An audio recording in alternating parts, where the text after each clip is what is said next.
February 1973, Hong Kong. 7 men were in that room. Bruce Lee never spoke about what happened that night. What they saw, what they felt, changed their understanding of him forever. At the time of this challenge, Bruce Lee was at the peak of his fame, but his reputation was far from universally accepted. While his star was rapidly rising in Hollywood, with the success of Enter the Dragon on the horizon, Lee's unorthodox approach to martial arts had already made waves within the martial arts community.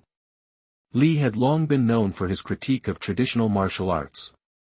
His philosophy, expressed through his system of jeet kune, rejected the rigid forms and stances taught in many disciplines. His belief in efficiency, simplicity, and adaptability made him a controversial figure, particularly among the martial arts purists. They saw him as a maverick, someone who was challenging sacred traditions. For some, his popularity felt like an affront to the established order. But it was more than that. Bruce was not only challenging a physical art form, he was also challenging an entire culture. Martial arts, particularly in Asia, were deeply rooted in honor, lineage, and respect for tradition. Lee's demand for personal expression within the art was viewed by some as an act of rebellion, and by others as a necessary evolution. His fame only made him a bigger target. Then came the challenge. A man, a fighter, someone who had heard of Lee's unconventional methods, someone who had his own ideas about martial arts. This was more than a publicity stunt. The challenger was no fool. He wasn't coming to show off or make a name for himself. He was coming to test Lee, his skills, his beliefs, his resolve. Why did it matter? Because this wasn't just a fight. It was a reckoning. A fight where reputation, belief, and pride would be on the line. Lee knew that. But he could not back down. Not now. Not when his every move had already been dissected in the public eye. The challenge was personal. It was about proving that what Lee believed was not just a gimmick or a new trend. It was about showing that his way could stand up to any tradition, any system, any man. This was no longer about movie fame. This was about truth in combat. Bruce Lee had been in Hong Kong for only a few years, yet his name was already echoing far beyond the borders of the city. His fame had transcended the small screens of Hong Kong's cinema and now reached Hollywood. Enter the Dragon was set to release, and the world was about to witness a new kind of action star, one who didn't just perform stunts, but embodied a philosophy of combat. But Bruce Lee's rise was not without controversy. In the martial arts community, his name was divisive. To many traditionalists, he was a threat. Lee's system, jeet kune, was radical. It rejected the constraints of classical styles, favoring fluidity, adaptability, and efficiency over the rigid forms that had been passed down through generations. His critique of the martial arts establishment was pointed and public. Absorb what is useful, discard what is not, he would famously say. This wasn't just about martial arts techniques, it was a challenge to the entire structure of the martial arts world. It was a direct confrontation with centuries of tradition. Lee's philosophy rejected the idea that one style, one form, could be the answer to all situations. And to some, this was sacrilege. At the time, Hong Kong was a city where the martial arts world was still largely dominated by traditional schools. The great masters of kung fu, with their long histories and centuries-old techniques, had long been regarded with reverence. Bruce Lee, a man who had spent years studying and training under these masters, now declared that he had found something better. A more modern, more efficient way to fight. He had taken what was useful from various martial arts and integrated them into his own system, an approach that some saw as brilliant, others as dangerous and disrespectful. The challenge came unexpectedly. A man, whose name was known only to a few, approached Lee with an offer, a test of skill. It wasn't a mere street brawl. It wasn't a publicity stunt. This was a challenge to Lee's methods, his philosophy, and his very identity as a fighter. The challenger was no novice. He was experienced, skilled in a system that had its own fiercely guarded secrets. He had heard the rumblings of Lee's revolutionary style and felt it was time to put the legend to the test. Why did this matter? Because, in a way, it was a battle for the future of martial arts. Li's rise had already been meteoric. But there was still a faction of martial artists who didn't believe in him, or in his unorthodox approach. They saw him as a threat to the purity of their arts, and they wanted to see him fall. To prove that his methods weren't as invincible as he claimed. And for Li, this wasn't just about proving himself in the eyes of others, it was about something deeper. This was a personal test. A test of his beliefs. A test of his integrity. Could his system stand up in a real confrontation? Could his way of thinking hold its ground in the unforgiving arena of real combat, not choreographed movies or demonstrations? But there was more at stake than just his reputation. Bruce Lee had worked tirelessly to bring martial arts to a global audience. He had fought against the racial stereotypes that had plagued Asians in cinema, portraying himself as a fighter who demanded respect not just for his skills, but for the art itself. His fight wasn't just on screen. It was in the very principles that governed his life. He was fighting for something much greater than fame or fortune, he was fighting for respect, for authenticity, and for the future of martial arts. The challenge wasn't something he could back down from. Not now, not with the eyes of the world on him. It wasn't about proving himself to his critics, it was about proving the validity of his entire way of thinking.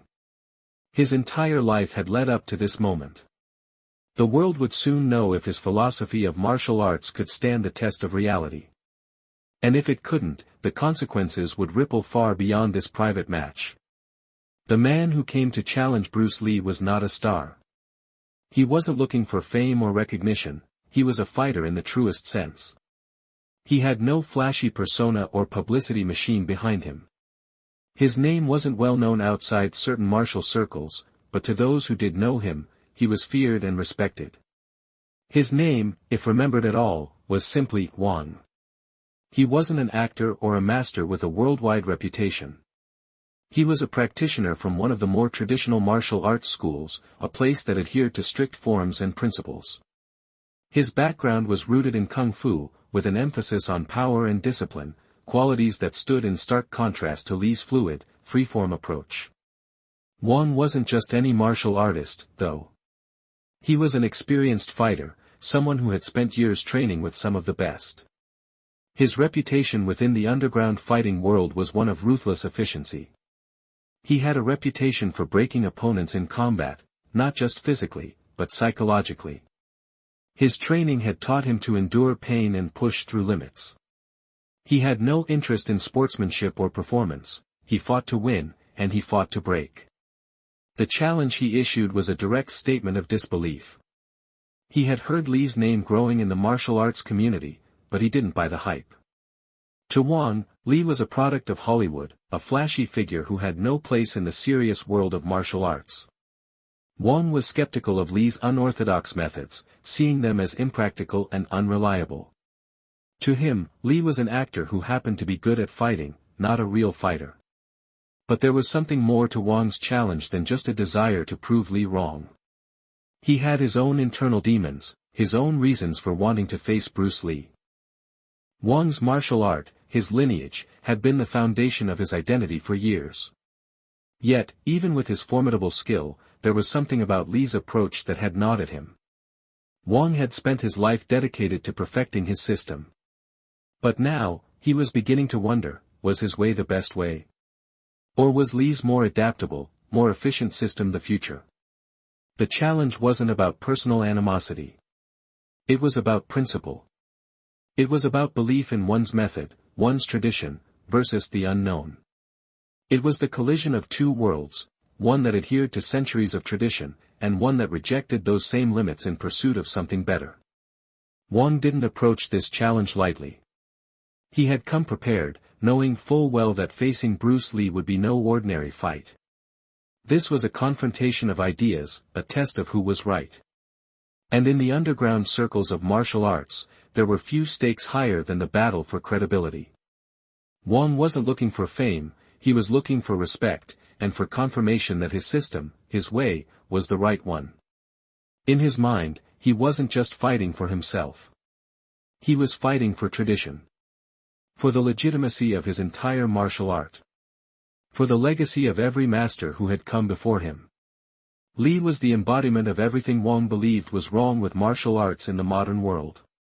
And if he could defeat Li, prove that tradition could still hold its ground, then it would affirm the path that Wang had chosen. This was more than a fight. This was a declaration. And Wang was ready for it. The fight was to take place in a private location, far from the public eye. There would be no cameras, no press, no grand spectacle. Only a handful of witnesses were invited to observe, each one chosen because of their credibility and knowledge of martial arts. This wasn't a staged event or a promotional match, it was a confrontation between two warriors, each representing different worlds within the martial arts community. The location was a secluded gym, tucked away in the heart of Hong Kong's district known for its underground fighting culture. The gym itself was small, dimly lit, with cracked wooden floors that had seen years of wear and tear. The walls were lined with old punching bags and tatami mats, the kind that had absorbed sweat, blood, and years of grueling practice. There was no grandeur, no ceremonial aura. The space was functional, cold, and stark. It reflected the nature of the challenge itself, pragmatic, raw, and unrelenting.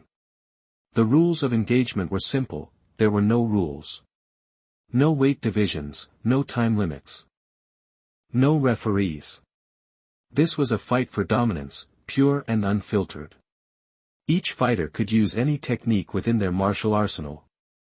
There was no room for posturing or showmanship here. Only raw, physical combat. The emotional atmosphere inside the gym was thick. Those who had gathered could feel it, an electric tension, a sense of anticipation that hung in the air like a storm cloud before it breaks. Even the most experienced martial artists among the witnesses knew that they were about to witness something that would test the very limits of human skill and resolve. There was no predicting how the fight would unfold. The stakes were too high for either man to back down. Bruce Lee, the revolutionary, was about to face a challenger who believed in the opposite, tradition, power, and discipline above all else. Witnesses, though few in number, were chosen for their reputations in the martial arts community. These were not casual onlookers, each one was deeply entrenched in the martial world, and each one knew the significance of what was about to unfold. They understood the stakes in a way that most people outside the martial arts world could not. This was more than a fight, it was a battle for the soul of martial arts itself. For those in the room, this would be an event they would never forget. As the fighters prepared, there was an unspoken understanding among the witnesses. They knew that the true test wasn't just physical, it was mental. Bruce Lee's entire martial philosophy was based on adaptability, using whatever worked in the moment, while Wang's was rooted in centuries-old principles. There was no certainty here. Only the willingness to face the unknown. Bruce Lee stood in one corner of the gym, his posture relaxed, almost meditative. He didn't show signs of nervousness or fear, but there was something in his eyes, a quiet recognition of what was at stake. This wasn't just about proving his skills. It was about defending everything he believed in, everything he had fought for. He knew that if he lost, the doubts about his approach would only grow. His entire philosophy, the very foundation of jeet kune, would be called into question. Wang, on the other hand, was all business. He was a fighter, his body coiled and ready, focused entirely on the challenge before him. His movements were measured,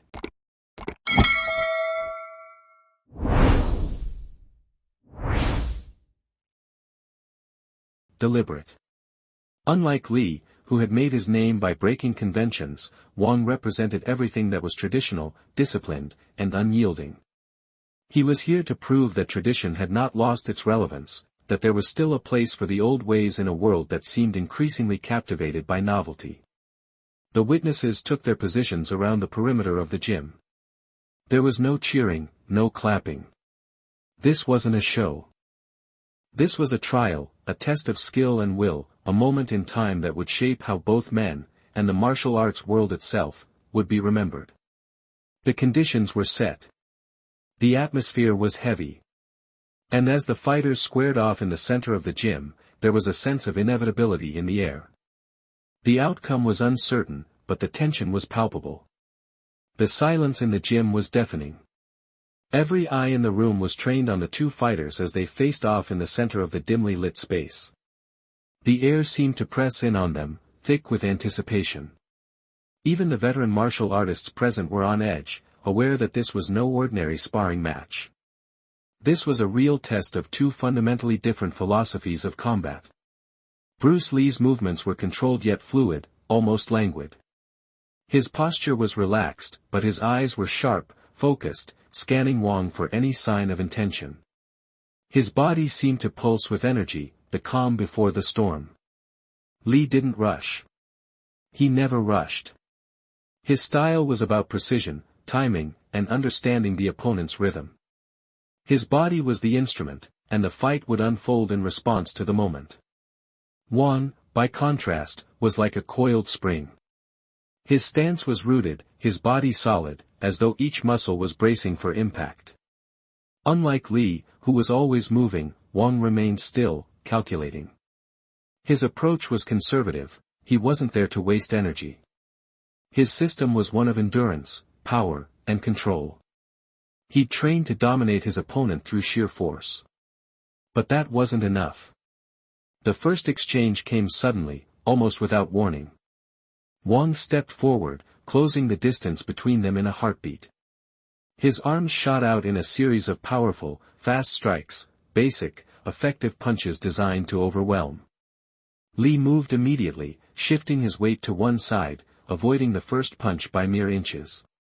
The speed of the attack was impressive, but Lee's body, already anticipating the movement, absorbed the shift without losing composure. Lee countered almost instinctively.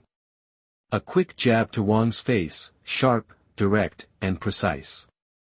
It wasn't powerful, but it was enough to create an opening. Wong flinched, momentarily caught off guard. The quickness of the strike was something Wong hadn't anticipated. He had expected Lee's style to be flashy, showy, more theatrical. But there was nothing theatrical about it. Lee's movement was fluid, minimal, but devastating in its simplicity. Wong reacted with a low kick, aimed at Lee's legs, but Lee's body seemed to melt away from the attack, his footwork quick and light as he pivoted, evading the strike with ease. Wong's foot hit only air. The speed was the first indication of how this was going to unfold. Lee didn't need to overpower his opponent. He didn't need to prove dominance with brute strength. His strength came from his ability to read the fight, to move and react with precision. Wong's strikes, while powerful, were too predictable. Lee saw them coming before they even landed. But Wong wasn't finished. His strikes had been blocked, but he wasn't discouraged. He wasn't the type of fighter to back down after the first round. If anything, the failed exchanges only fueled his resolve. He began to attack with more force, trying to box Lee into a corner. Lee, on the other hand, moved with an almost eerie calmness, absorbing the incoming attacks while using his opponent's momentum against him. Each movement was a study of efficiency, why exert energy where it wasn't needed? Every twist, every turn, every dodge was purposeful, calculated. He made it look effortless, but in that effortless movement, he was calculating, always thinking several steps ahead. Wong's attacks began to lose their precision, growing more desperate as Lee continued to elude him. The first exchange had demonstrated a clear gap in their approaches, where Wong relied on power and strength, Lee relied on timing, speed, and adaptability. Wong's punches and kicks were the hammer, Lee was the chisel, carving away at his opponent's rhythm. The gym was silent, save for the sound of heavy breathing, the thud of fists against air, and the occasional scrape of shoes against the wooden floor. The first exchange was over, but it had already set the stage for what was to come. Wong was no longer just a man facing a fighter, he was a man confronting a philosophy, a way of fighting that, until now, had only existed in theory. Lee's advantage wasn't just physical. It was mental. Wong had underestimated him, and that would cost him. The fight had entered a new phase. The atmosphere in the gym had shifted from tense silence to an almost palpable pressure. Wong, though visibly frustrated, had not backed down. His attacks were heavier now, fueled by a growing mix of pride and anger. Each time Li dodged, countered, or moved out of reach, Wang's fury seemed to grow. Li's movements were still smooth, still calculated, but there was an underlying tension now. He could feel it, the urgency building within him. This wasn't just about proving a point anymore. The stakes had escalated, and with them, the risks. Wang was a dangerous man, no matter how predictable his attacks might seem. He was strong, resilient, and unwilling to stop, even when it became clear that his power alone wasn't enough to overpower Li's speed. Wang's frustration reached its peak as he charged at Li with a series of wild, brutal swings, a flurry of fists designed to force a mistake. The gym seemed to shake with the intensity of his strikes. Li dodged and weaved, his body flowing like water, narrowly avoiding the heavy blows. He had weathered the storm once before, but this time, Wang's desperation was palpable. He was no longer fighting just for victory, he was fighting to prove himself. One of Wang's punches landed. Not hard, but enough to push Li back slightly. It wasn't a clean hit, but it was enough to shake him. Li's instinct was to retaliate immediately, but he held back. His mind raced, he knew that one slip, one moment of carelessness, could escalate the violence. Bruce Li, despite his reputation for being a fighter who controlled every aspect of his craft, knew his own potential for destruction. Wang, sensing the shift, pressed forward with renewed aggression, aiming for Li's chest with a powerful palm strike. Li dodged, but the strike grazed his ribs. There was a sharp pain as it connected, a reminder of the physical cost of the fight. Li exhaled, momentarily losing focus. His body tensed as he felt the sting of the blow. This wasn't just an exhibition of skill anymore. This was real. His body could feel the toll, the raw intensity of the moment. The pain in his ribs was sharp, but it wasn't the only thing that began to weigh on him. Bruce Li knew, with chilling clarity, that he had reached a moment of choice. He could end this. He could unleash his full power, strike with such precision and speed that Wang would be finished in seconds. He had the ability. He had the skill. And, in truth, he could end it all now, with one decisive blow. But something held him back. It wasn't fear. It wasn't weakness. It was a question of philosophy, of principle. Li's entire approach to combat had been about control, about knowing when to strike and when to hold back. What he had always believed was that martial arts was not just about winning, it was about self-mastery, about knowing exactly how much damage was necessary. There was no pride in winning through violence. But in this moment, the line between control and destruction was thinning. Wang's relentless assault continued, but there was a shift in his style. He was slowing down, his punches growing more telegraphed, more desperate. It was clear that Li had worn him down, not just physically but mentally.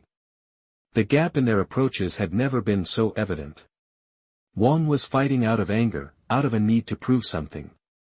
But Li wasn't just fighting, he was choosing his actions. And in that moment, as Wang charged again, Li had to make a choice. A sharp pivot, faster than Wang could react, took Li to the side. He could have ended it there, with a swift strike to Wang's exposed ribs. The vulnerability was clear. But Bruce didn't. Instead, Li's hand flashed out, just enough to redirect Wang's momentum, sending him crashing to the floor. Wang lay there for a moment, breathless, stunned by the speed of Li's movement. His body was bruised, but it wasn't the physical pain that seemed to affect him, it was the realization that he had been outmatched. For Bruce Li, the moment was just as heavy, though it wasn't about domination. It was about control. He had pushed himself to the brink of violence, but he chose not to cross that line. It wasn't just a victory, it was a victory of restraint. Li had shown Wang exactly how much power he could unleash, but he had also shown him how much was necessary. As Wang struggled to rise, Li took a step back. He didn't gloat. He didn't taunt. He just waited. The silence in the gym deepened. There was no immediate victory cheer, no celebration. Only the quiet tension of two men, their bodies broken but their spirits still in the fight. Wang, breathless and battered, understood the message. His pride had been crushed, but the fight wasn't just physical anymore. The real battle had been mental. And Bruce Lee had won, not by destroying his opponent, but by controlling the fight to the last possible moment. The gym was still. The sounds of heavy breathing and the scrape of shoes against the wooden floor were the only noises breaking the silence. Wang, exhausted and humiliated, had been helped to his feet by one of the witnesses. His body was bruised, his movements slow and cautious, but there was a resignation in his eyes, a quiet acceptance of what had just transpired. Bruce Lee stood in the center of the gym, his posture still calm, but there was a tightness in his jaw that betrayed the emotional weight of the fight. He had won, but the victory wasn't one of jubilation or triumph. It was a quiet, inward acknowledgement that he had passed a test that had demanded more than just physical prowess. It had demanded restraint, mental clarity, and the ability to face his own potential for destruction. Wang had come into the gym with one belief, that Lee's methods were flawed, that they couldn't stand up to the rigor of traditional martial arts. And in a way, Wang had been right. Lee's style was radically different, unpredictable, and difficult to understand for those who had been trained in more rigid systems. But that was precisely what had made Lee so formidable. It wasn't the strength of his punches or the speed of his movements, it was his ability to think in real time, to adapt, and to control the flow of combat. As the witnesses slowly began to disperse, there was no talk of a fair fight. There was no praise for Lee, no overt celebration. They had all seen what they needed to see. Bruce Lee's reputation as a fighter, as a master, had been further solidified. But it wasn't just the fight that would stick with them, it was the way Lee had handled it. His control in the face of rising violence, his ability to show mercy at the exact moment when he could have destroyed his opponent, left an indelible mark on those who witnessed it. They had seen not just a fighter, but a man who had mastered the art of restraint. For Lee, however, the aftermath was more complicated. The fight had affirmed his philosophy, but it also served as a reminder of the psychological burden that came with his path. He had spent his life rejecting the conventional, the easy answers, the rigid structures that so many others clung to. He had forged a new way of thinking, a new way of fighting. But that came at a cost. Every challenge, every opponent, forced him to confront not only his own skill but his own limitations, his own understanding of what it meant to fight with honor, with restraint, with purpose. In the days that followed, Bruce Lee didn't talk much about the fight. He never discussed it publicly, never took pride in it the way others might. Instead, he continued his work, his films, his teachings, his writing, aware that the fight had been a small part of a much larger journey. But those who had witnessed the fight would never forget it. For them, it wasn't just about martial arts, it was about the quiet power that came with self-mastery, the choice to fight or to hold back, to destroy or to control. Years later, when the stories of Bruce Lee's legendary career would be told, this encounter would not make the headlines. It would not be the subject of documentaries or biopics. But for the few who had been there, for those who had seen the fight, it would remain an unforgettable moment. It was the fight that revealed the true essence of Bruce Lee, not the unstoppable force of nature so often portrayed in film, but the man who had mastered himself, who had the power to destroy yet chose not to. Bruce Lee had left a legacy not just as a martial artist, but as a philosopher of combat, a man who understood that the strongest force is not the one that destroys, but the one that knows exactly how much restraint is needed. The strongest man in the room is not the one who wins. It's the one who knows exactly how much damage he chose not to do.